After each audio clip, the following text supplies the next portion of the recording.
Caitlin Clark in her decision, I not only respect it, but I wholeheartedly support it. You know, a lot of people say that Caitlin Clark moves the needle. That is wrong. She is the needle. She dictates. We all know what she's done on the floor. It's history, right? But off the floor, my goodness, she and the Indiana Fever accounted for 45% of all the broadcast value of the WNBA last season. She accounted also for helping drive the numbers of merchandising up 500%. Of course, her jersey was #1. And most importantly, I think people look at this and think she said no. That's not the case. She said she wants her first competition to be an Indy at WNBA All-Star, which to me is huge. People don't see the numbers below. Like the economic impact, $36 million she drove to Indianapolis just by showing up as a rookie and making history. And so I understand her point of view. She wants to probably let other athletes shine. And guess what? She also says, like, it's like earned, not given. There are previous winners that should have an opportunity to probably compete. Alicia Gray is the reigning WNBA three-point contest champion, the same way that Sabrina Ionescu entered the competition after winning in 2023. There are other people that can use that spotlight to compete as well. So I think Caitlin, she moves because she knows people follow her no matter where she goes, and she's very strategic about dictating where her value is. I'm detecting you don't agree, Stephen A. You're detecting wrong. I do agree with her. Okay. I am just disappointed in some of the points she negated to bring up. So I'm going to bring them up. Perfect. Okay? Fine. First of all, touching on the points that you brought up, let's throw out some numbers here, okay? When you're talking about the 2024 WNBA All-Star Game on ABC, it was watched by an average audience of 3.4 million viewers, making it the largest audience ever for a WNBA All-Star Game. That's number one. Number two, the 2024 NBA All-Star Game in Indianapolis drew a disappointing rating. They were averaging about 5.5 million viewers across TNT, TBS, and other places. The figure marked the second lowest in history, trailing only the previous year. Okay? So that's what the state of the NBA is. The other point to be made, that three-point contest between Ionescu and Steph Curry had peak viewership of 5.4 million from 10 to 10:15 p.m. Eastern Standard Time. The event was the most watched NBA All-Star Saturday night in 4 years. Why do I bring all of that up? I totally applaud what Caitlin Clark is doing. She's putting the WNBA first. She's saying, yo, we matter first to me. We should matter first to the ladies. I'll make an argument. Considering the lackluster effort the NBA players have been given during All-Star Weekend, they should matter more, period. It's a travesty what has happened to the NBA. I'm going to say this, Elle, and I've said this before. You may not have seen me say it. I know Shanae has seen me say it. These guys play harder in summertime when they're working out than they play at All-Star Weekend. How inexcusable is that?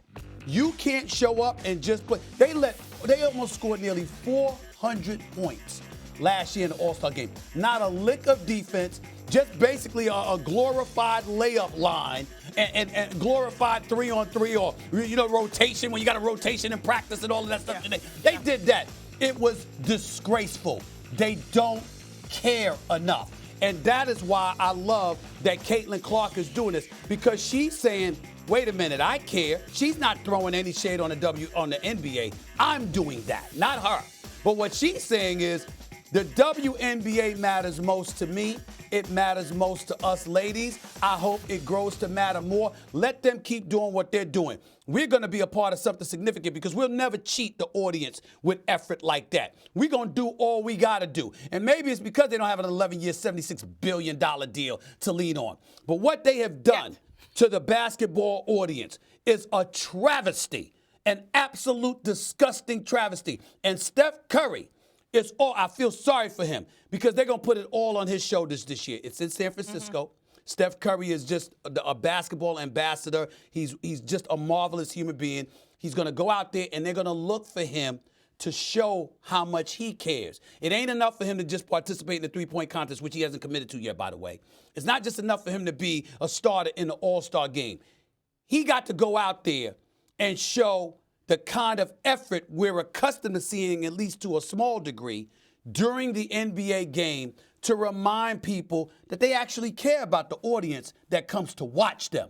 It's going to be on him because they tried to do it last year, and it with Dr. J and Larry Bird talking to the team, and then they said LeBron gave a side out of the rest of the players, and the next thing you know, they decided to go out there and not play defense. I'm not putting that on LeBron James. I'm just telling you what they said.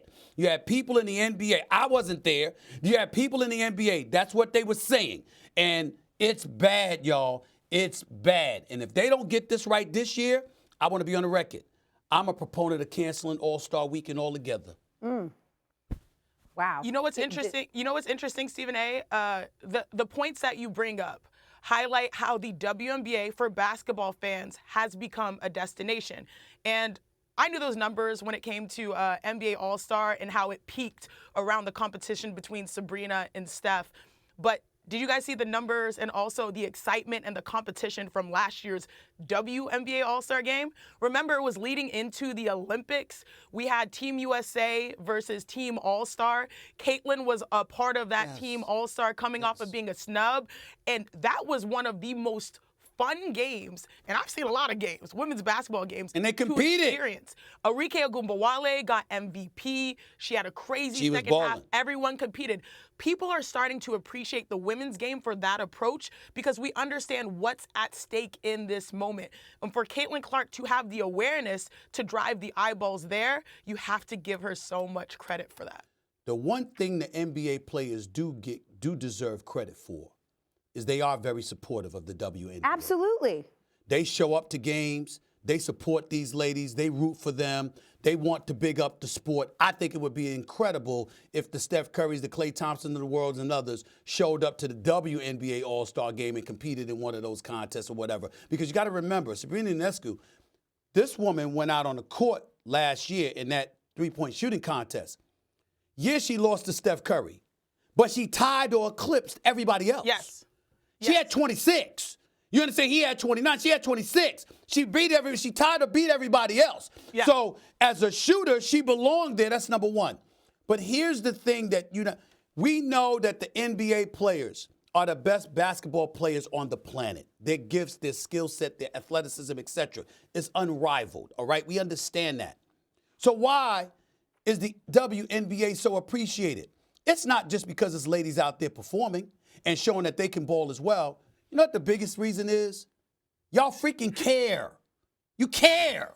You can't look at an audience and give them the proverbial middle finger. It's true. That's what the NBA players have done to All-Star Weekend. That's what they've done. There's no getting around this. It's a travesty. The league, I'm telling you right now, if the league wouldn't do it, I'm at a point where if they don't show, again, I'm not saying anything should be required, but a little more effort. Just compete with each other, not like a regular season game. Act like you're playing in the summertime, just working out. Give that kind of effort. If you can't do that, I don't think the fans should show up. I think the league should cancel an All-Star Weekend. You can't do this. You can't continue to take the audience, the paying audience, I might add, with sponsorship dollars all over. You got a $76 billion deal for a reason.